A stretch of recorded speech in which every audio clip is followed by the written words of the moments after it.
I just briefly wanted to show the grapevines that we had gotten. I got them from the Tai GA online nursery, and they had shipped it. It was supposed to be a 3-year claimed bearing size dormant root,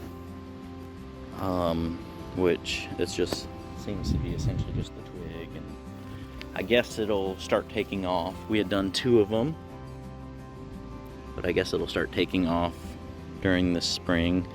So I planted it with a mix of different things, some topsoil and some sand mixed with some other cow manure, essentially, so that way there were lots of different nutrients. So I was able to get all this from Tractor Supply. And then the sand was just like an all-purpose sand. But eventually the plan is to create like an overhead, I guess they call it an arbor. It's a little bit different than what I'm finding most places online.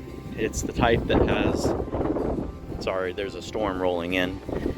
The wind is going.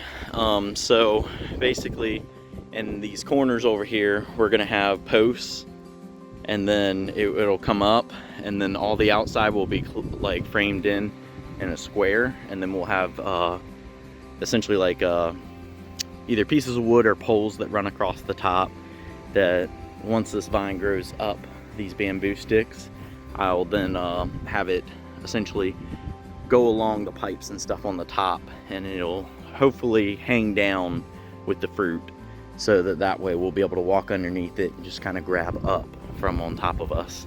But that is the plan so far. We will see how it turns out. First, we need to make sure that these vines are actually able to grow.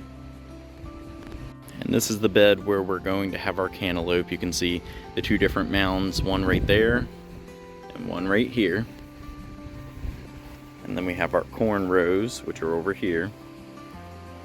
So we'll have rows of corn, and then there's 2 little higher mounds right there and right there. And those 2 spots are going to be where the pumpkins get planted at.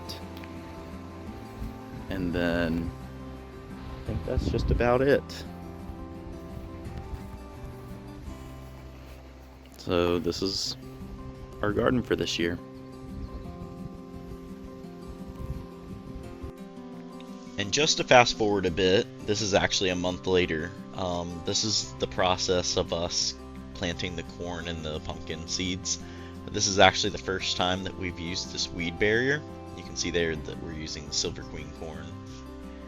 And this was from a friend of ours in a gardening group. He was able to provide us with some seeds from his crops. And so anyhow, so yes, this is the first time that we've used this weed barrier. So we're going to see how it does. I'm hoping that it'll reduce the amount of weeds that we have, so we'll see how that works.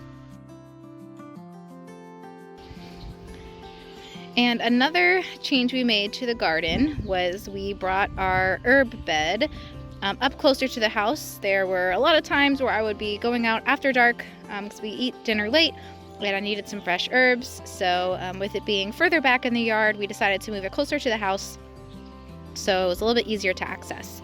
So we have a couple things going on here. We have a new sage plant that I got from a friend. So we are letting this root a little bit more before we plant it. It probably will go in this box, but I haven't quite decided yet. We have some lavender from last year. This plant is probably about 2 years old. I'm leaving it in case it comes back and it's still dormant. It may just be that it comes, it starts new growth after it's been a little bit warmer out. This little guy here was hiding up under the rosemary. I wasn't sure if it was a black-eyed Susan or a zinnia or some other flower, so I decided to move it over when I weeded the bed, and we're gonna see what comes up, or nothing will grow and I'll pull it out. We also have our rosemary bush. This is year 2 with this bush. Every year we've had this thing where the plant kind of dies in the middle over the winter time, and then in the spring only the tips get green, but lots of good rosemary here. We also have some lemon thyme, which is normally up on the deck.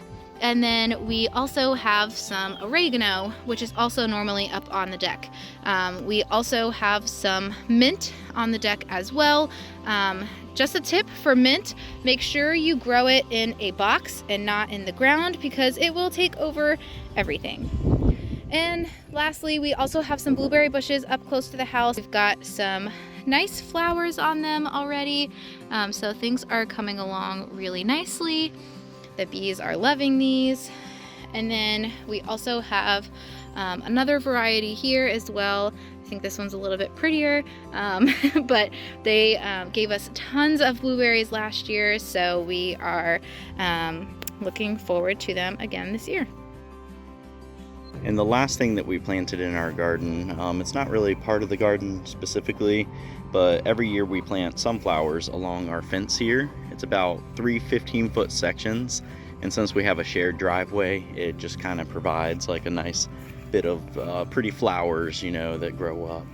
So we have our second one right there, and then our third one is down there, which that one's actually not growing that well this year, but I guess we'll see how they turn out.